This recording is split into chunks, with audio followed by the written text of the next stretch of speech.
I was in a conversation this week where my manager was doing this coffee chat with all of us at the beginning of our team meeting and asked everyone to go around and share something that they did this past weekend. This is a totally innocuous seeming question. And people shared about their kids' birthday parties and baby showers and all these things. And I lied. I lied about what I did this past weekend, because what I did this weekend was spend time with my husband and his partner, and we all did something together, and it was really meaningful. But I act like I hung out with some friends. And what it does, and this is something I've told people, it makes me feel the way I felt when I was still closeted as a pansexual. It makes me feel like I'm still worried, and this was true, that I'm going to get seen on a date and someone at work is going to think I'm doing something immoral or wrong. And those things, that fear, that shame, that anxiety, affects how I show up at work. It affects the way I relate to my colleagues. It affects my sense of being authentic. And it's making it harder and harder for me to feel like my best self here at work. Welcome to the Multiamory podcast. I'm Jase. I'm Emily. And I'm Dedeker. We believe in looking to the future of relationships, not maintaining the status quo of the past. Whether you're monogamous, polyamorous, swinging, casually dating, or if you just do relationships differently, we see you, and we're here for you.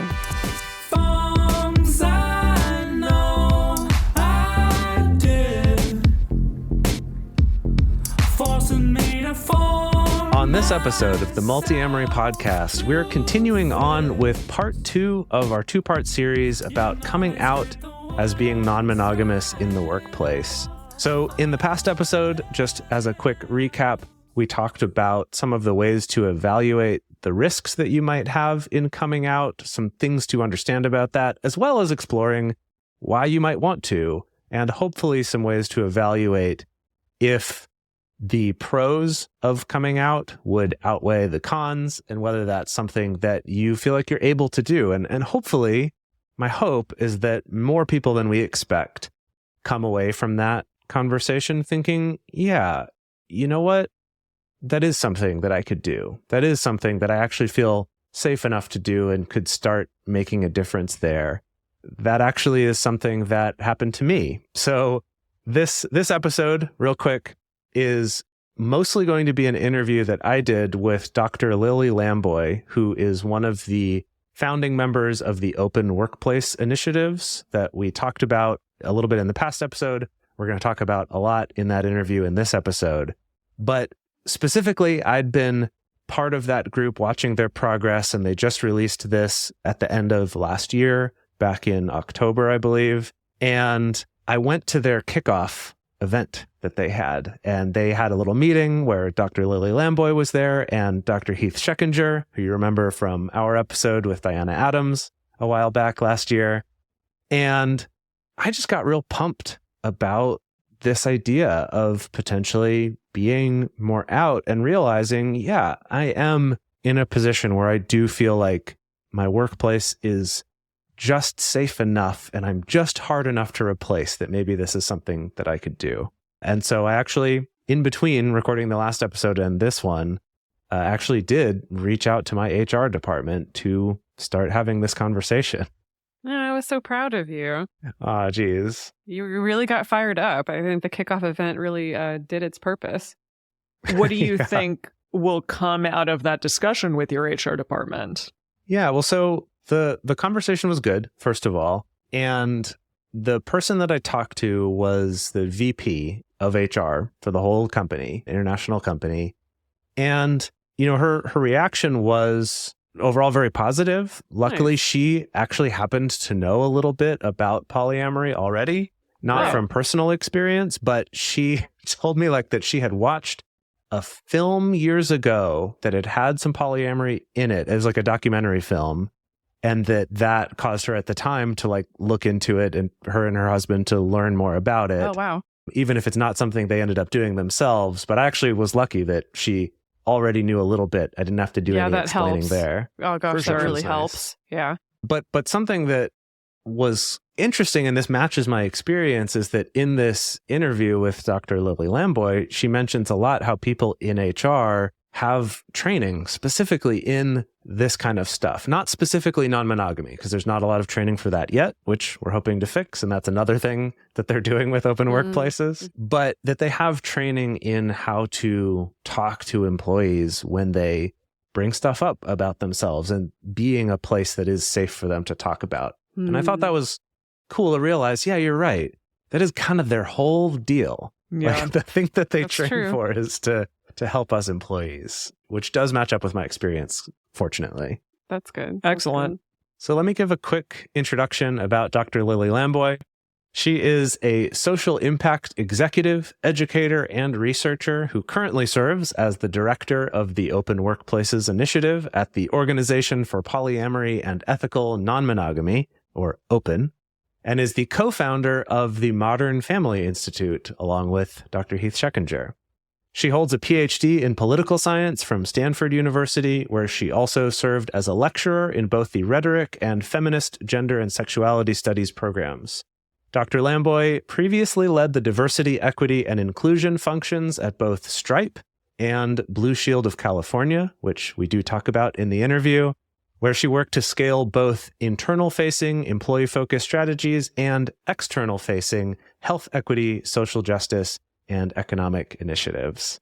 It was such a cool opportunity to get to talk with her and get some of her breadth and depth of expertise in this. So let's jump into it. This first half of the interview is talking about, so you've decided to open up. How do you start going about that? What's the best way to do that? Lily, thank you so much for joining us today. I'm so thrilled to be here. Thank you. So when it comes to people have evaluated that they think coming out at work is something that they could do, they feel safe enough to do it, what are some things that from the conversations you've had with people and the research that you've been doing together with Open and the Open Workplaces Initiative, what have been some of the key tips or findings there that you found in terms of how do you approach this in the safest possible way?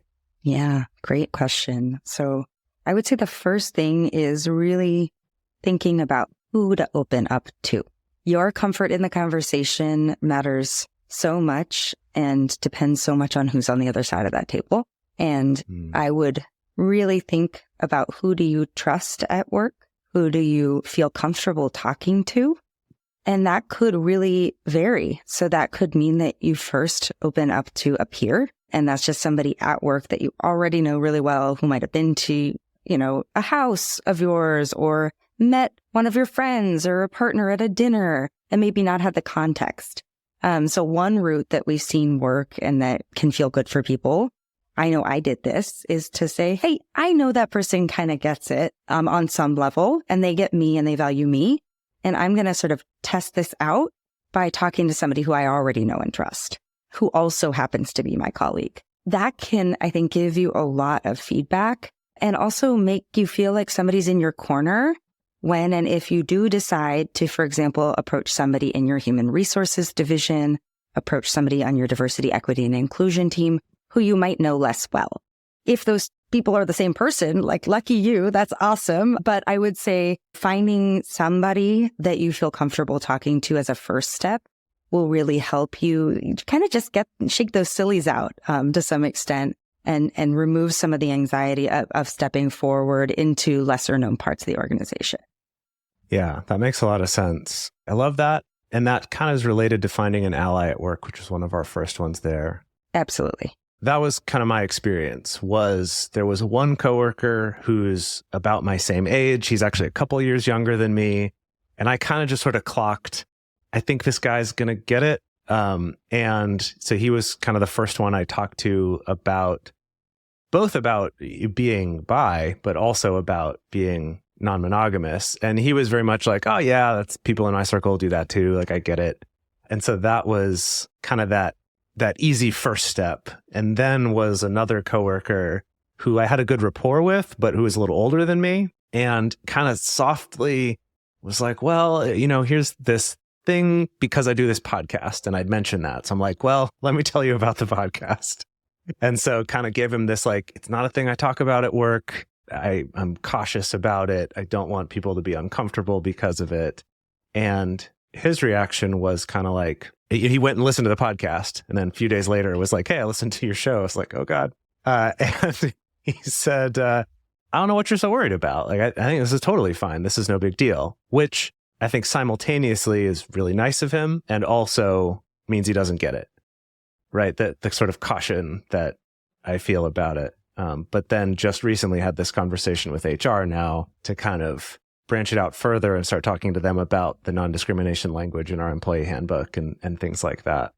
That's really great. And that's a nice sequence if you think about it, which is somebody who you assume in advance will probably already have some context, someone who might not and is a little bit more testing the waters, and then somebody who you might not actually really know, but who has usually the training, experience, background, and authority to do something about this within the workplace setting. And so I think that's a great playbook. Not everyone will have all three of those folks in their organization. And I just want to acknowledge that. Not everyone feels chummy with folks at work or personally comfortable, or you might work in an environment that's more conservative and you kind of get that impression. And in that case, I do think that approaching somebody who has the training and background to understand that what you're doing is disclosing something that is personally and potentially even legally relevant to you could actually be a first move that's also a good idea.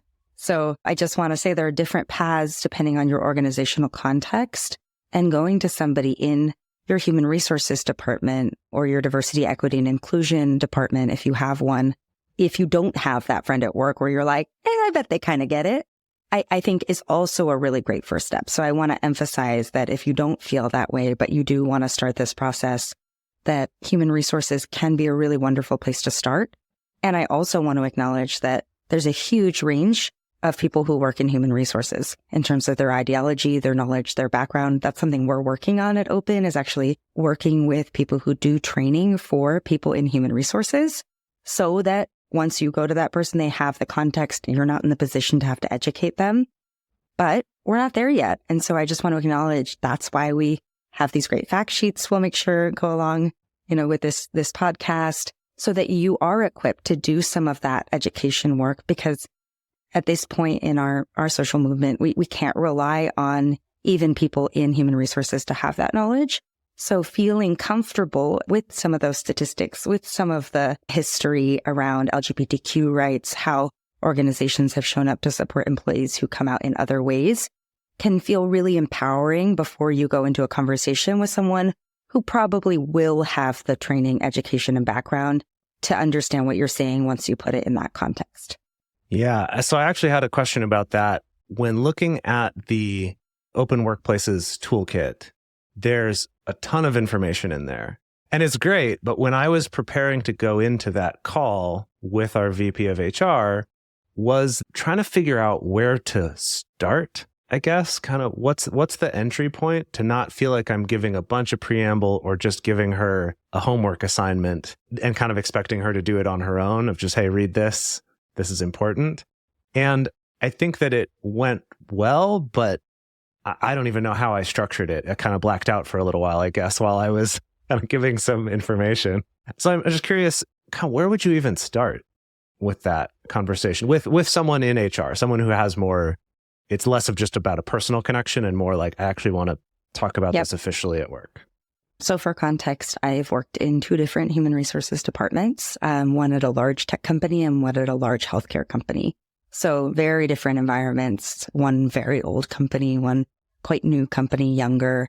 And my experience working with HR is that people by and large are quite well-intentioned. They actually really want to do right by the people who take the time to schedule a meeting with them, and that they don't always have the context or information. So that's why we got stats, et cetera. It's helpful, but in the end of the day, people care about the person in front of them.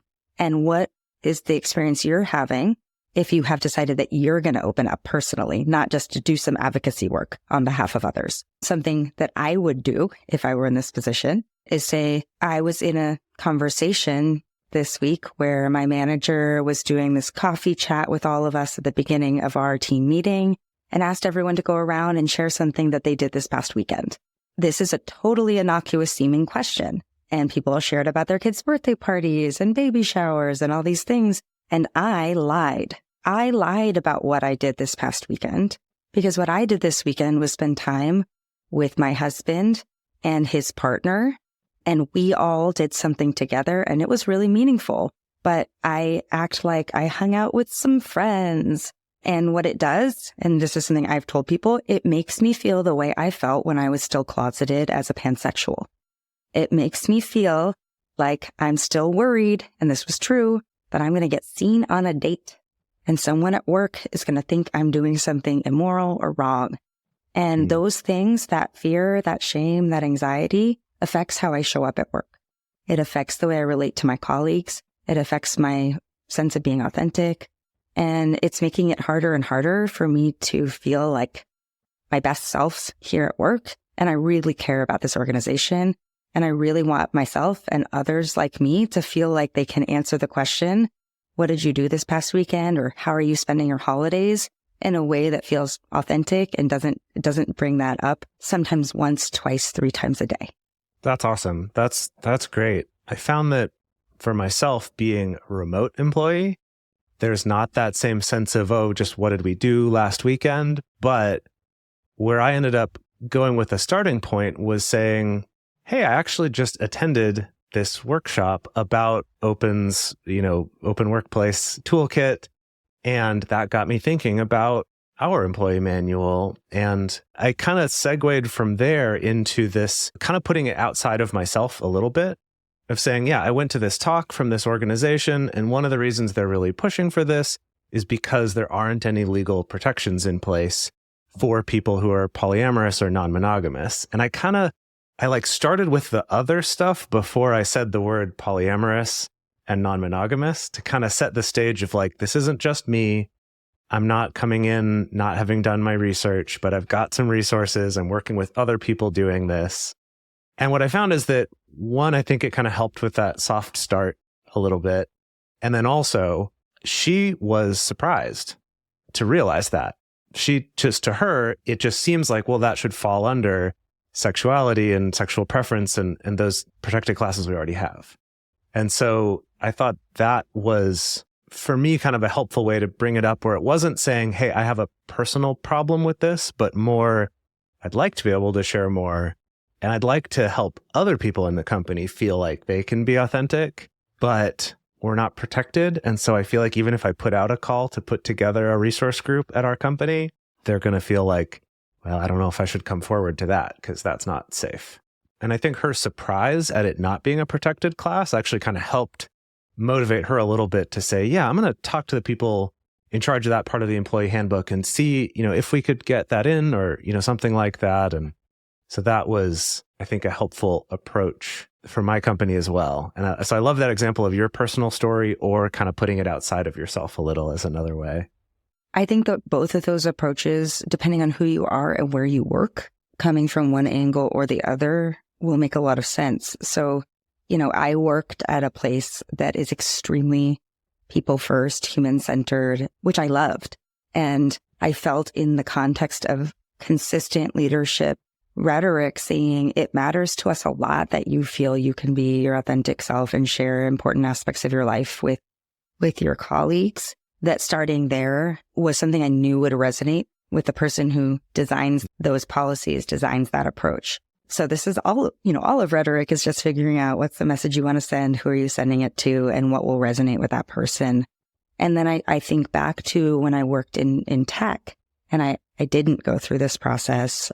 I didn't feel comfortable, even though it was in some ways a more overtly progressive organization. I think the approach you're describing would have been a lot more impactful because it was less, for lack of a better word, heart-centered. At Blue Shield, where I worked, we had a CEO who started almost every conversation talking about leading with love and leading with the heart. That did not happen when I worked at Stripe, and Stripe CEO has lots of other great qualities, right? That's not a knock. It's just not the way the organization is wired. And so right. I think part of why I struggled actually with putting together the toolkit, and we're going to actually come up with another version of it that's more interactive, is that so much of how you approach this depends on your organizational context, both what's already in place and what the vibe is to some extent. And so to some extent, my recommendation is to really think through, what do you hear other people talking about? What do you hear leaders talking about? What matters at this organization?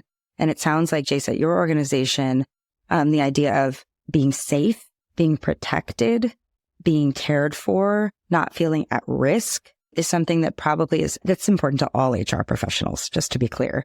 But that might be part of what motivates them, and that they see themselves as being in more of that protective orientation. And some organizations, a lot of the times older, actually more organizations that have had a long time to develop organizational culture as a specific area of focus, have this whole orientation towards the whole person, authenticity, belonging.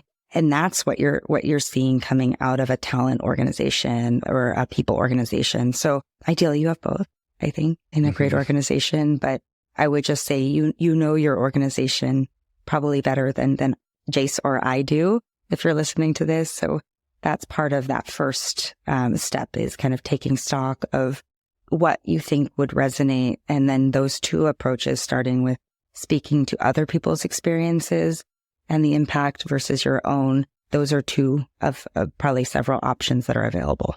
I also think that coming to that conversation with this sense of, I'm bringing this up because I want to be sure that I'm safe, and kind of acknowledging that I'm taking a risk by even talking to you about it, is like simultaneously a little scary, because you're saying, hey, I'm aware that you legally could fire me for this and I have no recourse for it. But I think that more often the experience, especially with someone in HR, is going to be, they'll come to it from that place of, oh gosh, no, like that's not how we want you to feel. Absolutely. And they'll know you're not disclosing it to them for any reason other than seeking protection and advocating for yourself and others. Versus, and I think you talked about this in the other episode, and we can talk about this more, sometimes with peers or colleagues that are not in the HR realm, there is a worry that, and we know of cases where this has happened, that you could be perceived as creating a sexualized dynamic within the workplace. I know that that's something that, as a pansexual woman, that's a fear that I had even in coming out as pansexual, right? Because of the sort of stereotypes around pansexual people. And then you add on poly, and, I don't have to tell viewers and listeners here what the stereotypes are around pansexual polyamorous people, sort of always out recruiting, which, we all know, I hope, there's no evidence to support that. There's no reason to believe that that's true. But it's also portrayed that way in media. And so knowing that that could be a risk when you talk to a peer or somebody kind of out of HR, but when you put yourself in that framing of, I'm coming to you and I know that this is a risk and I really want to do this specific action, which is add this to the handbook, which is why we recommend doing that first. The proof is in the pudding to some extent, right? You are evidencing why this needs to happen because you can speak to your own fear and your own lived experience and say, without this formal protection, people who might not have as much power in the organization, stability, they might not feel comfortable coming even to you, much less to other people. So I actually want to go back to that point about people assuming that this is because you're talking about sex. And, my kind of classic answer to that, anytime someone says, well, why do you want to talk about sex at work? Or why do you want to talk about what happens in the bedroom? My cheeky response is always, if you see a person wearing a wedding ring, you don't immediately say, why are you telling me that you're having sex with this person? Right, exactly. Even though societally, that's what we assume and that's what that means. Especially if someone talks about having a child or trying to have a child. Right. That's like very explicitly telling you we are having sex. Right. But we don't think of it that way because it's so normalized. And so I'm curious, from the people that you've been talking to and research you've been doing, what would you advise for how to approach these conversations in a way that makes it clear you're not trying to talk about sex, but without falling into that trap of protesting too much or like jumping to that assumption when maybe that's not where their mind went. And now it is because you brought it up. That's an incredibly good question. It's definitely what kept me and keeps many people, I think, from bringing this up. I would also just say that for myself, being a woman who's experienced sexual harassment, there's a other side of that coin, which is a fear that you'll be seen as more sexually available. And that I loved that when I got married, people stopped hitting on me in the same way. And they treated me differently because I was suddenly owned by somebody else, which is its own history of marriage we can go into. And obviously, I don't think anyone consciously believes that who I'm interacting with, but they treat me as if I'm respected property to some extent. And in opening up, you lose that status to some extent. And so I just want to acknowledge that that might be what some of the listeners here are considering and going through. For me, I think there's maybe two ways that come to mind for approaching this. One is talking for yourself about why it became important to tell other people about this at work. And the analogy I might use is, when you go on 1 or 2 dates with somebody, you don't bring that up that often with people. You meet somebody from Bumble at a coffee and you never see them again. That's not news. And that's true whether you're dating towards a monogamous aim or you're dating, within the structure of polyamory. But once somebody becomes a significant part of your life and community, whether that's a deep romantic connection or even a really close friend, or somebody is your housemate, or your family member moves to town, that's something that becomes a part of your day-to-day life in a way that's really relevant and about social and emotional connection, care, community, stability, consistency, adventure.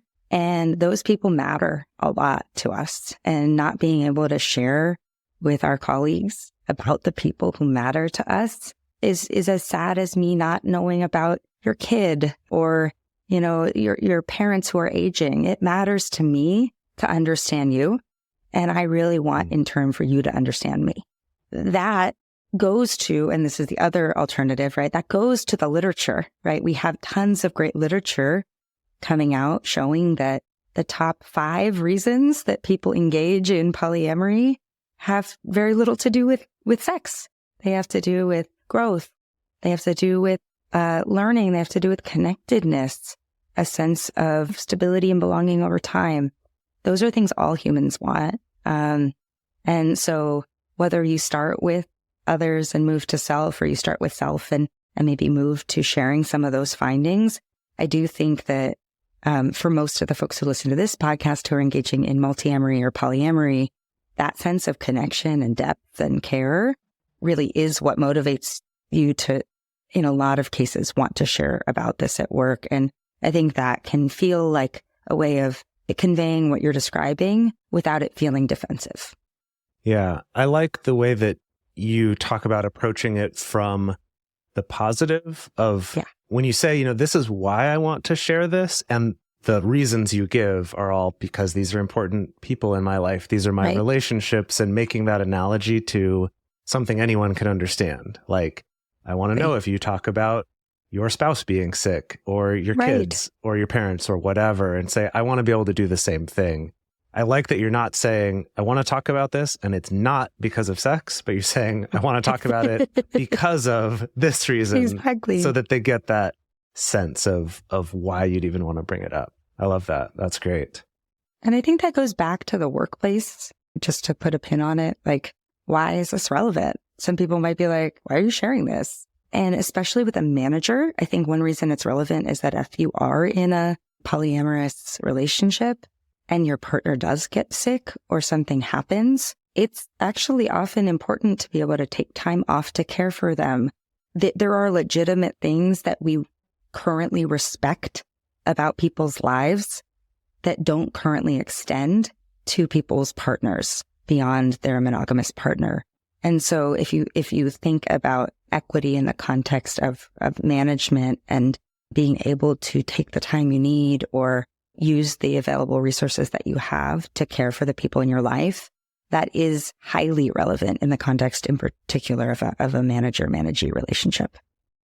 In the second half, we're going to go on to talk about why employers should care. So if you are the employer or you just want to make a better case to them, some of the reasons why that really should matter to employers, both from an ethical and also a financial point of view. And then also what it is that you can ask your company to do, or what you could be doing if you're in a position of power in that company to make changes. Things that what are going to be the biggest impact, and also the surprising number of effective things you can do for little or no money on the part of the company. So it's not creating some extra financial burden. We're going to get into all of that after we take a quick break to talk about how you can support this show.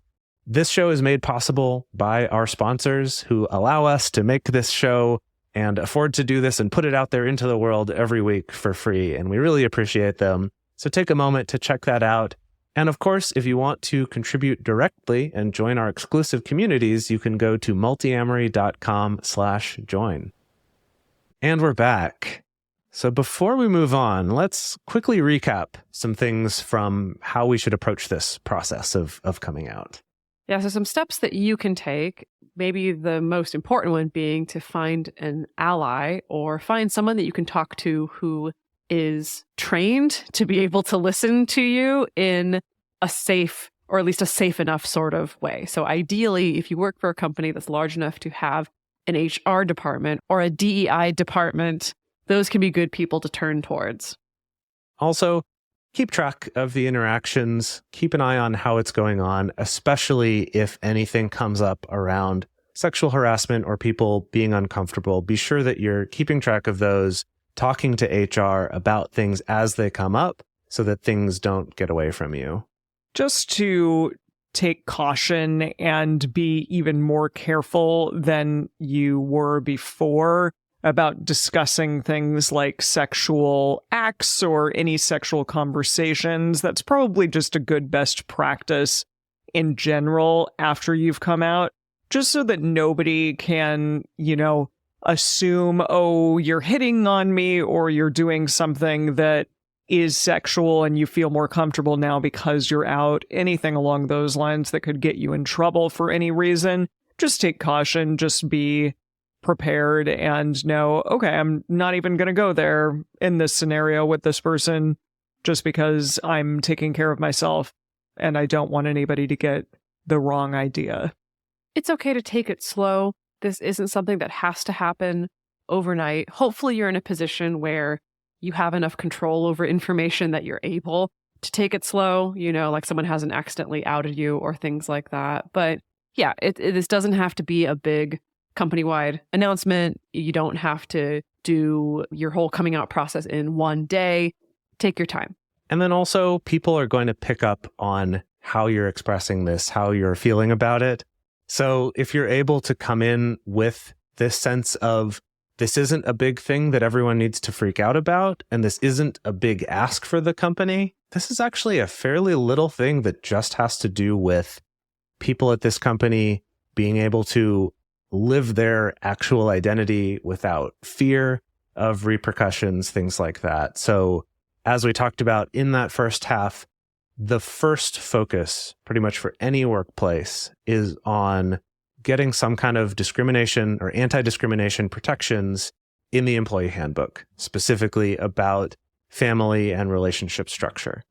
And just starting from that, that's a very small thing to ask of a company. I don't think that should set off any alarm bells with HR departments. Maybe there's some red tape they're going to have to go through to make it happen. But if they understand that this is coming from a place of their employees, and a lot of them, since the numbers show it's at least as many people as they have that are LGBT, which is a significant number. So even if they don't think they have the employees, they do. And that those people will feel safer and more invested in their company. And it takes very little effort on their part to just add that little section to the non-discrimination part of the handbook. And then also to include that on job postings and things like that, to let the world know that this is a safe place without needing to come out and be like, we're a proudly polyamorous company. It's nothing like that. It's just saying, hey, we're not going to discriminate against you because of the way you do relationships or your family structure. That seems like a pretty simple ask. So starting from there, now in the second half of the interview with Dr. Lily Lamboy, we're going to get into more of the details about why companies should really care about this? And then what are those next steps to do after just getting some protections in place in the employee handbook? Is how do you start to change the company culture and maybe even changing things like benefits? How can you start making changes in that direction?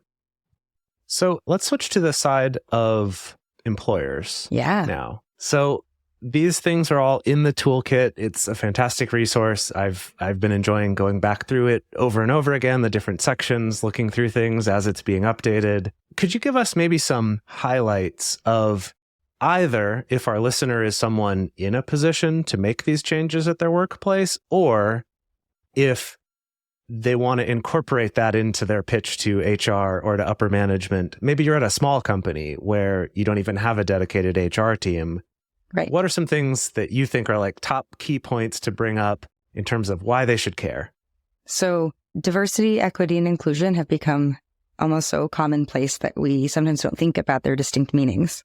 But if we break them down, one thing that we know from research over the last almost 40 years now is that diverse teams, broadly construed, right? People from different backgrounds, identities, educational, understandings, make better decisions. And that's because they don't have as many blind spots, and they tend to notice things. And they kind of I always think about it as like a multi-sided cube that actually gets turned around and considered by everybody. And so instead of just being like, yeah, that thing's a shape, whatever, people are like, oh, I actually noticed that if you turn it this way, you can see this other aspect of the problem. And the other thing we know from research on this is that does not happen. None of those benefits happen if people don't feel included and they don't feel a deep sense of belonging. And that's why belonging has become a big part of this conversation.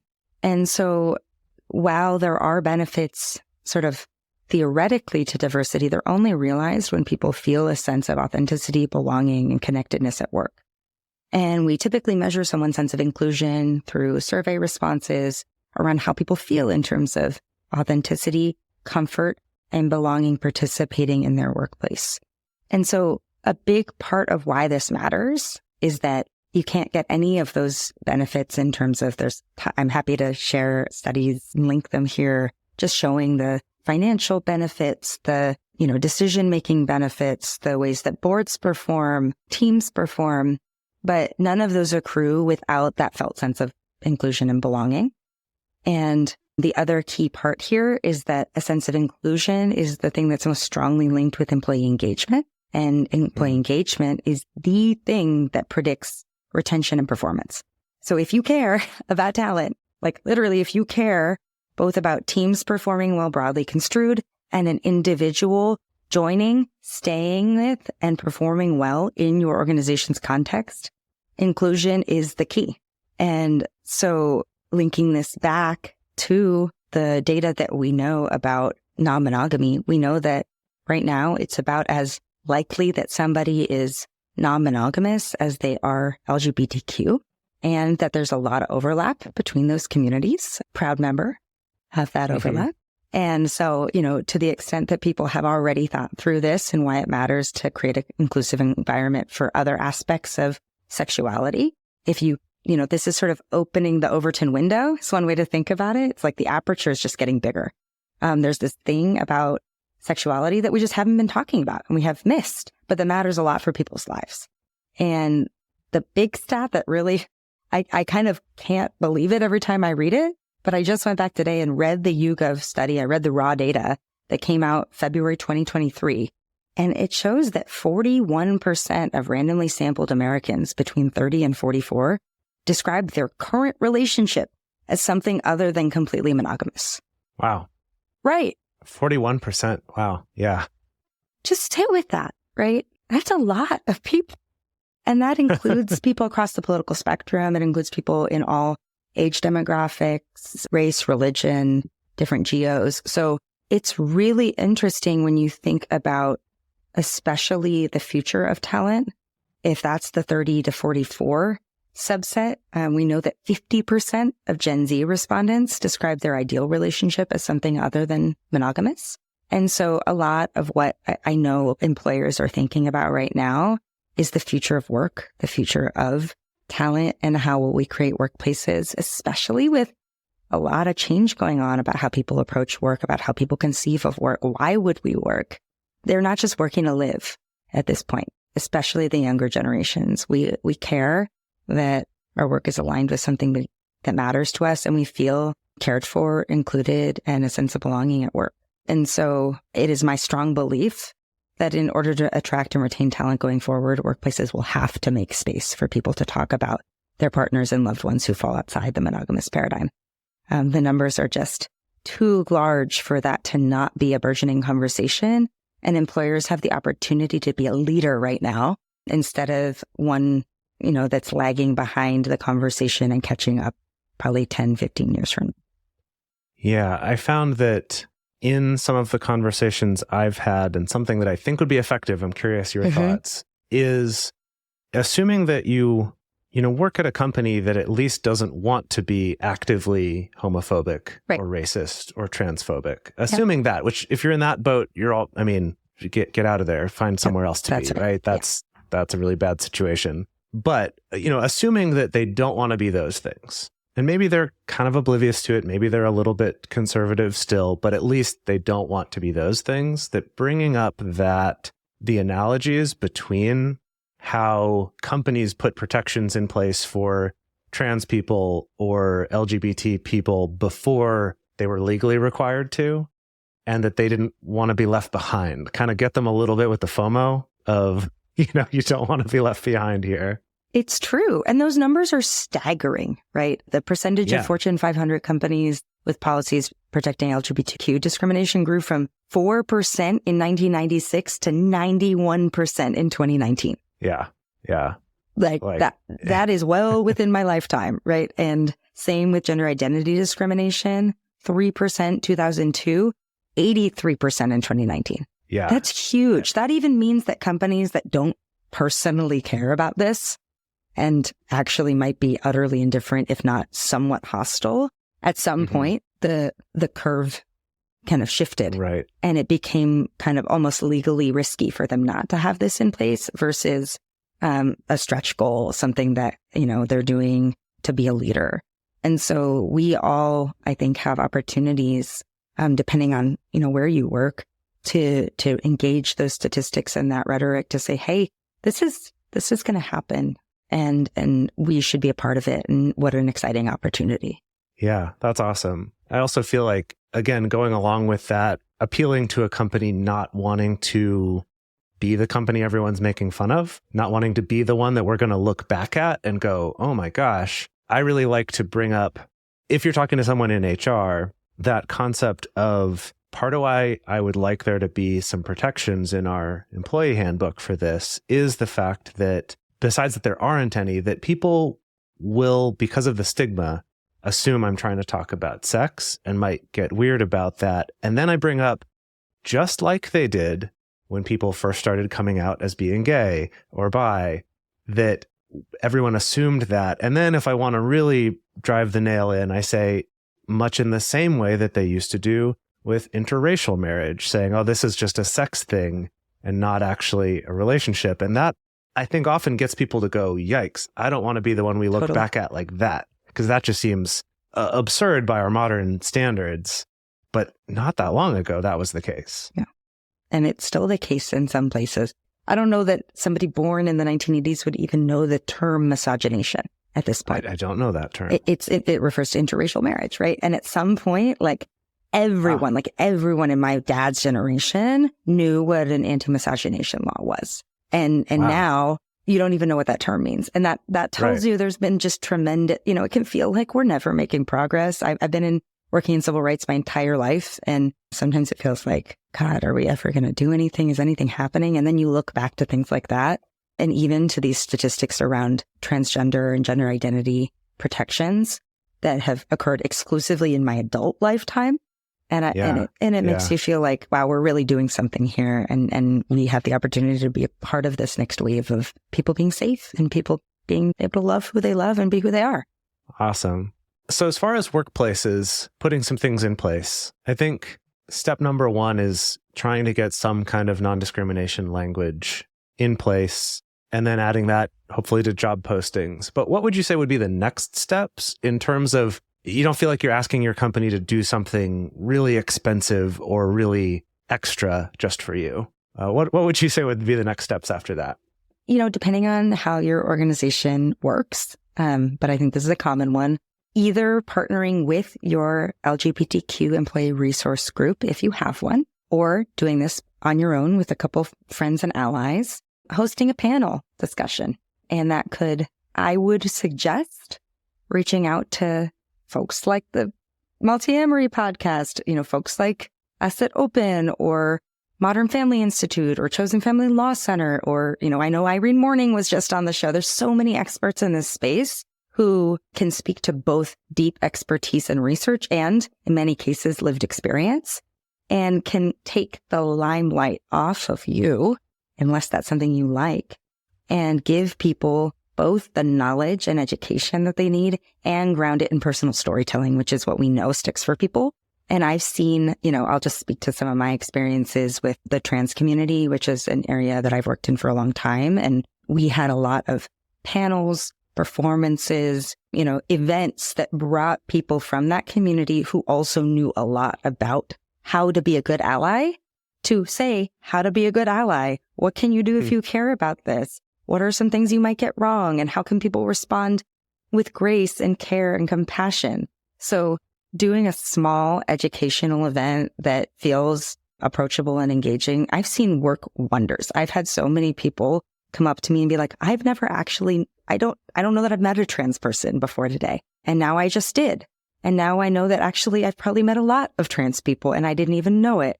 And now I feel more comfortable with the pronouns thing, And so I think there's a version of that for polyamory that could be really impactful and pretty low effort to produce in terms of budgeting, time, et cetera. Awesome. And then what about the next steps after that when we talk about benefits or things like that? I'll maybe name a couple more low-hanging fruit ones first. Sure. Because I think there are a few.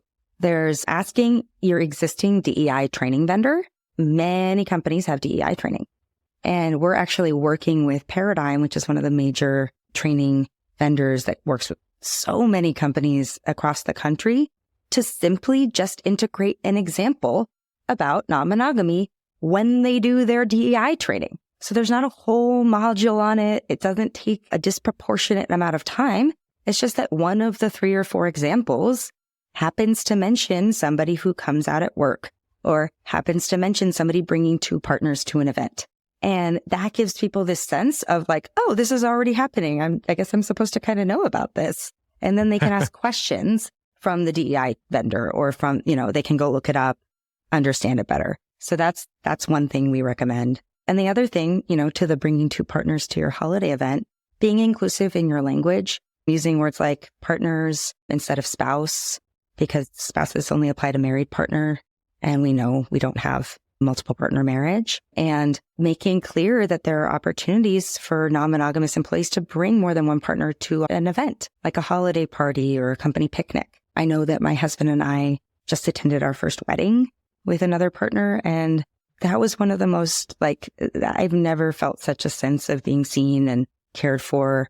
And we met a lot of people from all around the country who were from really different religious and political backgrounds. And just seeing their response was really validating and really moving. And so companies, I think, have an opportunity to do those things as kind of lower hanging fruit. And then I'm happy to speak to kind of bigger boulders that I think once there's a company conversation going on around this, and you have enough people who feel more equipped and educated, there are really big things on the horizon in terms of expanding benefits to multi-partner households. We know that this has happened in only one place that we know of, which is Somerville, Massachusetts, which has recognized plural domestic partnership. And there's also Cambridge, Massachusetts, Arlington, Massachusetts. I'm actually from there, so it's a point of pride for me. But even then, there's a really big question about what companies do to implement that and integrate it.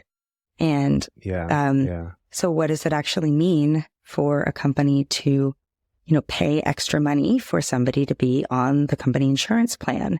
And why should they do that?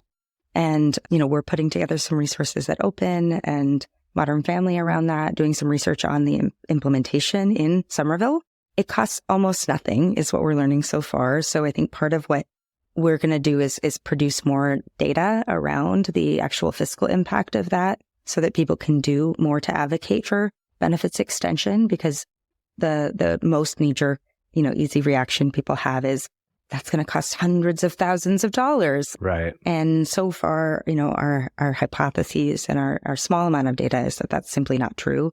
Very similar to gender affirming healthcare. There was very similar arguments made when that first came out as something people were asking for from their employers. And we find that it's less than 1 cent per person, I think, around there. I can look up and send you that after this, but kind of knowing what people might have as questions in mind. But I think benefits is the next frontier here.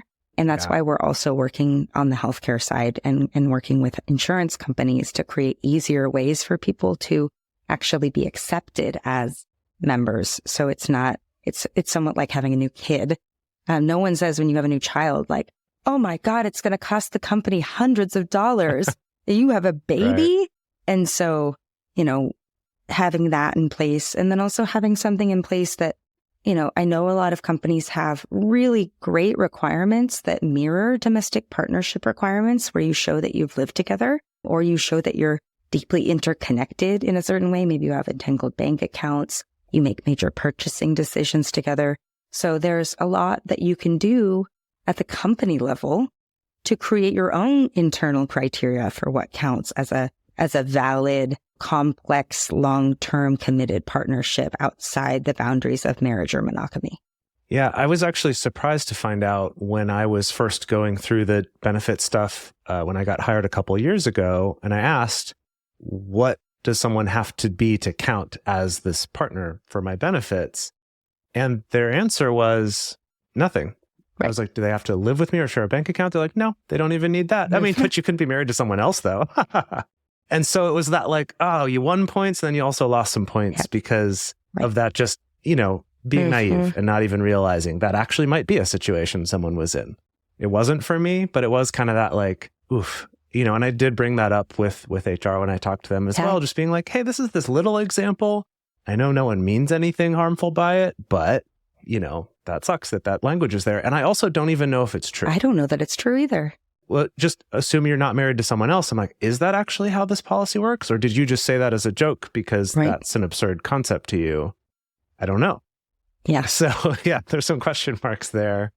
But yeah, I love that it's like being able to put together resources to say, hey, this isn't actually going to cost you as much or maybe any compared to what you thought. And here's a way that you can better be providing for your employees. That's right. And not to get too wonky about this, but if you think about it overall, you think of who's engaging in non-monogamy right now. It's younger people, and it's people who tend to also be in contingent or more, risky positions with regard to accessing healthcare. And so putting folks on good healthcare who also don't bring a lot of risk to the risk pool is good for everyone in our society. And so there's not only that it doesn't cost as much as actually kind of part of the whole healthcare mandate. That's the spirit of it, is that we want people to be getting preventive healthcare, to be getting access to the kind of quality healthcare that usually only companies provide in this country. Yeah. Awesome. I would make sure that you look up your handbook's definition of sexual harassment and make sure you're fluent with that. It doesn't differ that much, but it does somewhat state to state and company to company. So making sure that you understand what would count as evidence that you were sexually harassing somebody and what to look out for in terms of, if this is going to come to you. I really would make sure you understand that. And then if you don't, you talk to somebody in HR preemptively and you say, hey, I actually don't really quite get this. Can you answer some questions that I have?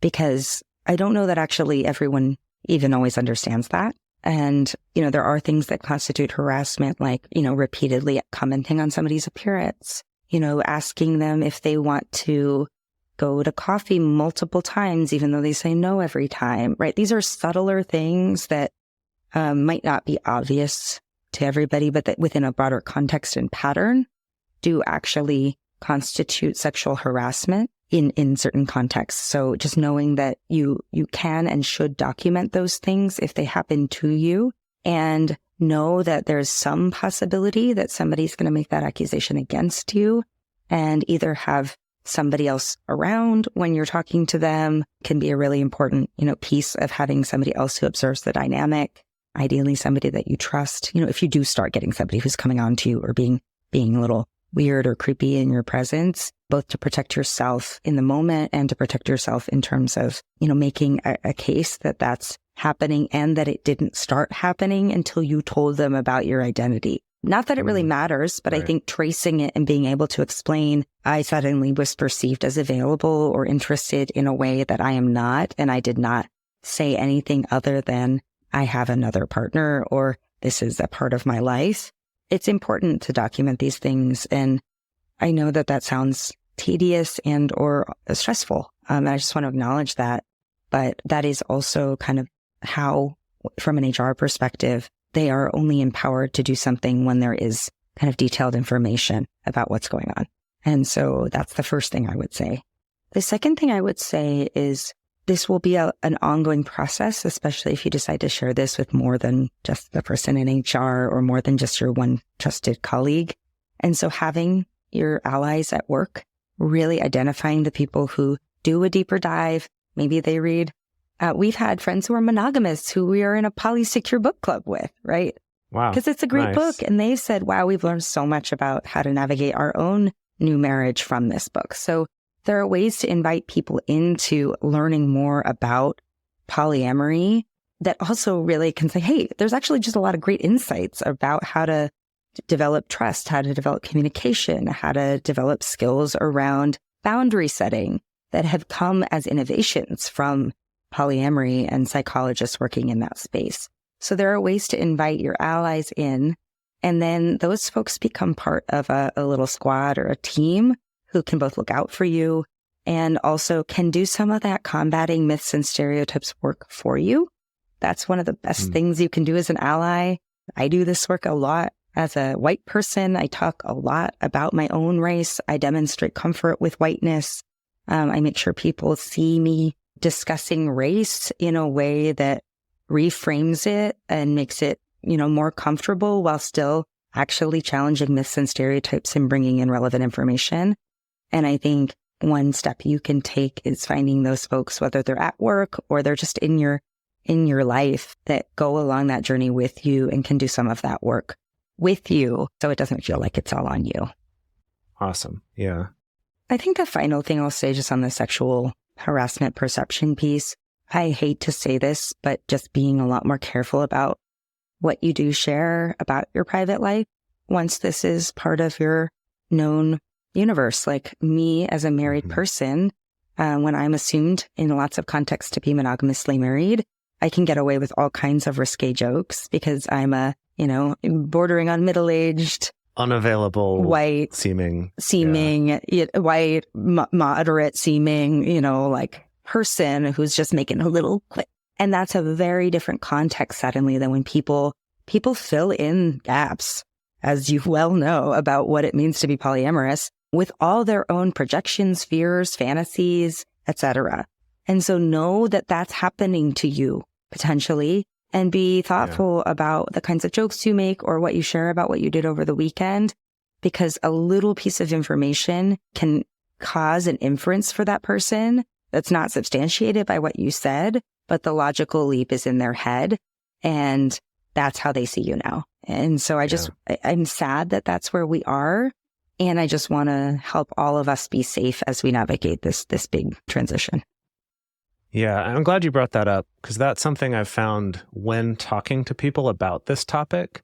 I find that the first concern that comes to mind does tend to match up a lot with gender. Yes. So I think for you as a woman, it's very much that coming in with this worrying about receiving sexual harassment because of this identity. And for me as a man, my mind right away goes to, I'm scared that someone's going to think that I'm saying something to them, whether they're a man or a woman, doesn't matter, but that they're going to accuse me of that. And so I think that's also worth being aware of in going into that. Like Emily has talked about that on the show before, about with customers at her workplace, if they know that about her identity, them being weird to her. too. So it's not just coworkers, but kind of being aware of all those other factors that have to do with you. I think also just your physical presence, your race, all sorts of pieces that go with it, right? If you're, a larger human versus a smaller human, people perceive different amounts of threat from you, regardless of your actual behavior. So there's a lot of things to consider in terms of which ones of these might come up more for you. And I'd want to encourage listeners to just really be aware of that. Yeah. And we actually have some information in the toolkit around intersectional identities and how different impacts fall on different intersections of identities. So if you are from a poorer background, if you are, not white, and especially if you're Black or brown in this country, making these kinds of brave statements can have a very different impact and implication. And so I just want to recognize that, there's different decisions that are right for everybody. And just being aware, I know you talked about this on the last episode, of kind of not just what those risks are abstractly, but how those risks might intersect with your own identity and how people perceive you as a result of those identities, that those risks might change. And so I'm really glad you brought that up, because it's definitely, these things are very real, maybe not in all the ways we care about expressing ourselves, but definitely about the way that people perceive us. Yeah. One of the important steps, I think, that's worth keeping in mind when coming out at work or even in any area of your life is also to celebrate when it goes well. That's right. I said that you put this up too. Yeah. Yeah. Because it's so easy to get caught up in all the worry and the fear and like, but they still have these misconceptions about me, whatever. But it's like any part of it that goes well, like I mentioned with my coworker saying, I don't know why you feel like you need to keep this secret or whatever. I'm like, okay, I don't totally agree with that, but that's a success, at least for him. This is not a big deal, right? And that's cool, because in that case, I wasn't sure what his reaction would be. Celebrating those. And then one that I wanted to share, and I'm curious if you have any stories like this, but I actually just recently had a conversation with a coworker who I was actually one of the people who interviewed him when he was getting hired, and he wears nail polish as just a normal everyday thing. And he was telling me, after maybe working at the company for a year, he told me when I had my interview, he's like, I was so terrified of the fact that I was wearing nail polish that I almost took it off. I was almost like too scared to do this. I was talking to my friends about it and I decided not to. He's like, and then I had the interview. And then when I looked you up, you meaning me, he's like, and I saw that on your LinkedIn, you talk about your podcast, and on your podcast, you're out as polyamorous. Wow. He's like, I thought, you know what? Okay. Like I feel safer about this totally unrelated part of my identity. Yeah. Because you were open about yours. And in that case, I'm not even super out at work, but on the internet I am. So even just that for him was like, wow, this is a place where I can feel safe, which is really cool. Yeah, I will share that while I wasn't kind of on the stage out in public around polyamory at Blue Shield of California, I was very vocal about both experiencing mental health issues. And I actually told the entire company that I was going on a mental health leave when I experienced COVID-induced anxiety and depression. It kicked my really, really bad pre-existing chemical imbalances back into gear. And I took 6 weeks off, supported by the company. And I told everyone that. I sent a note and I wanted them to know, this is a policy we have. Here's how I did it. Here's who supported me. Literally everyone was excited for me. Not excited. That's the wrong word. Supportive, kind, caring, reached out, made sure I was doing well, happy when I came back, covered me while I was gone. And I had a lot of people reach out to me to say, I didn't even know we could do this. I've helped multiple people engage with that process since. And the other one I'll share is that I was really out for the first time in my life as out and proud as pansexual. And I was, really vocal about that. And I was the only person at the Director Plus level who identified as bi or pansexual, maybe in the history of the company. I don't know that I know of, that anyone I talk to know of. And I was once sitting in the lobby and, we were just returning to work, didn't go into the office once. And this woman, probably around 60, came up to me and she said, "Are you Lily Lamboy?" And I said, "Yes." And she was in tears and she said, "I had never met someone else. I'd never in my whole life had somebody at work or in my life just say, I'm a proud bisexual and I this is who I am and it's a really important part of my identity." And it made me be able to come out to my family and consider dating. And thank you. And I'd never met this person before. Wow.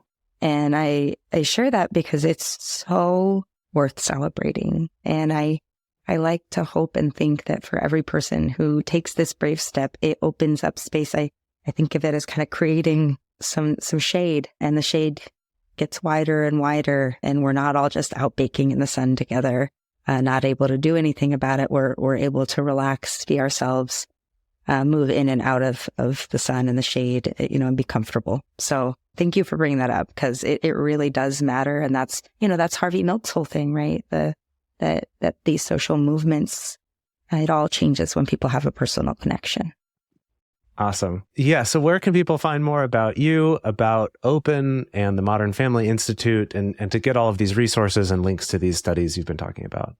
So I am the director of the Open Workplaces Initiative at the Organization for Polyamory and Ethical Non-Monogamy, which is a fantastic advocacy organization operating out of the Bay Area, but working globally. And we have a website. Hopefully we'll link it here on the website, but it's open-love.org/open workplaces. So pretty easy to find. Pretty sure that if you just type in Open Love Open Workplaces, you'll probably find it on Google.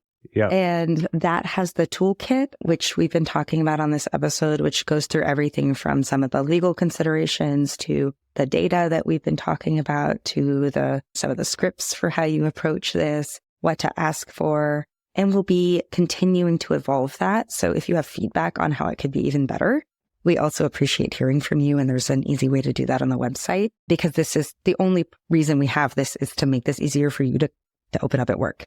So to the extent that it's helping people, that's great. And to the extent that it could be even better, we would love to know. We're also starting to collect stories of people who have opened up at work. I think to your point, Jase, we don't know that much right now about how it goes. And I think we have more fear around it than may potentially be warranted. There's a lot of anticipated stigma. There's a great sociologist at Harvard currently doing research on this that I'll make sure that I send to you, showing that people really anticipate how scary this is going to be for good reason. And this is what we want to test, and we have a hypothesis that actually once people do go through this process, that on balance, we hope and expect that people will have positive experiences and be able to move this work forward. But we don't know right now. So part of what we'll be publicizing on the Open website, and this is a collaboration with the organization that I co-lead along with Heath Schlesinger, who's been on this podcast before. We have founded an organization called the Modern Family Institute, which really focuses on research and public education. So whereas Open focuses on legislation, action, advocacy, Modern Family really focuses on that research, that public education, and clinical training and practice that allows us to then figure out what we should do on the advocacy side. So we're doing a joint project surveying people about their experiences opening up in the workplace so that, maybe next time we talk, Jase, I'm here and I'm able to say, hey, actually 100 people have done this since we last talked, and here's what they experienced. And here's what we learned about how to do this even better, instead of me just basing it off of what I've observed and heard. But we really, truly don't know other than a few anecdotes right now. So that's one of the ways you can stay engaged and potentially help, is that if you do or have opened up at work, we'd love to hear from you. And we've created hopefully easy way for you to tell us about your experience and be involved in the kind of early groundwork of this social movement and this advocacy. Awesome. Well, thank you so much for taking the time to talk to us. And thank you to you and everyone on the team for the Open Workplaces Initiative. It's such a cool resource that's been a long time coming, and it's so cool that it's actually out there in the world and available for everybody. Thank you for using it. Thank you for sharing your story. Thank you for being brave and opening up. And I just want to end by celebrating you and your bravery. And I'm really excited to hear how it continues to go and kind of that shade you create for others in your path. Awesome. Thank you. Thank you.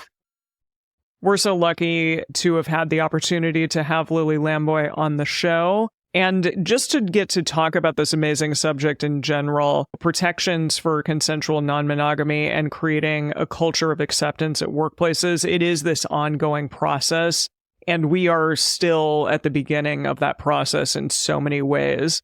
And all of you out there, if you decide that it's really not safe for you to come out, or you just truly don't want to take that risk, maybe you live in a really highly conservative area or work for a company that is more conservative, that's totally fine. Don't feel bad about that. You take care of yourself. That is your top priority, and that's what you should be focused on. And, maybe you'll never come out at work and you still will be very happy to work there, and that's great as well. But for all of you out there that do start to open up, remember, get support, get a good community, take it slow. Coming out isn't something that you do all at once. And for all of you out there who are maybe ahead of a company or listening to this episode or thinking, hey, there's something to be said here about creating more inclusive language in our workbooks, in our workplaces, that's huge, because I know there's so many incredible talents out there in the workforce, and there will just continue to be more and more people who, maybe are marginalized in some way or another, or have an identity that is not normative. And I just know for myself, I recently interviewed someone who I found to be just so impressive and good for the job that I was hiring for.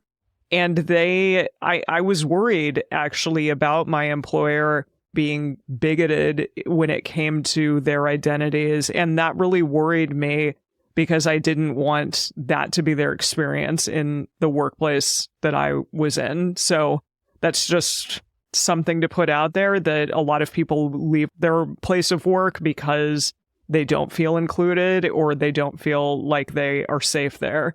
And you may be missing out on some really great opportunities for really great workers if you don't make your workplace more inclusive.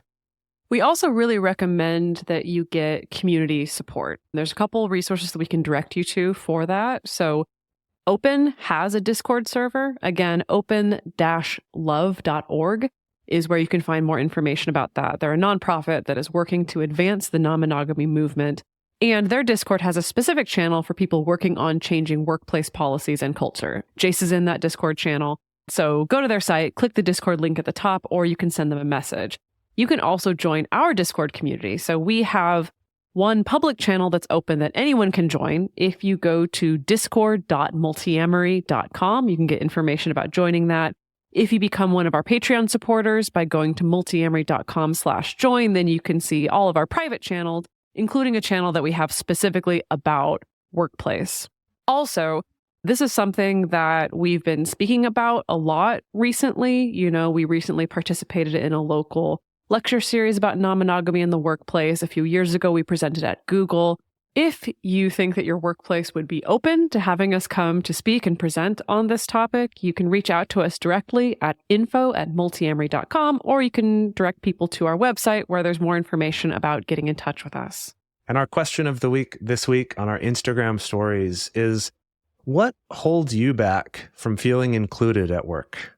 We're really excited to hear about those. And remember that answering on Instagram stories is anonymous. It's not posted for other people to see. So we would love to hear from you, and just getting a sense of what are those pieces of ourselves that we don't feel included because we have to hide those parts of ourselves. Also, if you want to discuss this episode further, which I hope that you do, going, of course, to the open Discord server as well as ours. In ours, we have an episode discussion channel in addition to our workplaces channel, and that is a fantastic place to engage with other listeners and discuss there. Or in our private Facebook group, you can also start a discussion there to talk about it. You can get access to those groups and join our exclusive community by going to multiamory.com/join. In addition, you can share with us publicly on Facebook, TikTok, Threads, X, or Instagram. Multiamory is created and produced by Emily Matlack, Dedeker Winston, and me, Jase Lindgren. Our production assistants are Rachel Shennewerk and Carson Collins. Our theme song is Forms I Know I Did by Josh and Anand from the Fractal Cave EP. The full transcript is available on this episode's page on multiamory.com.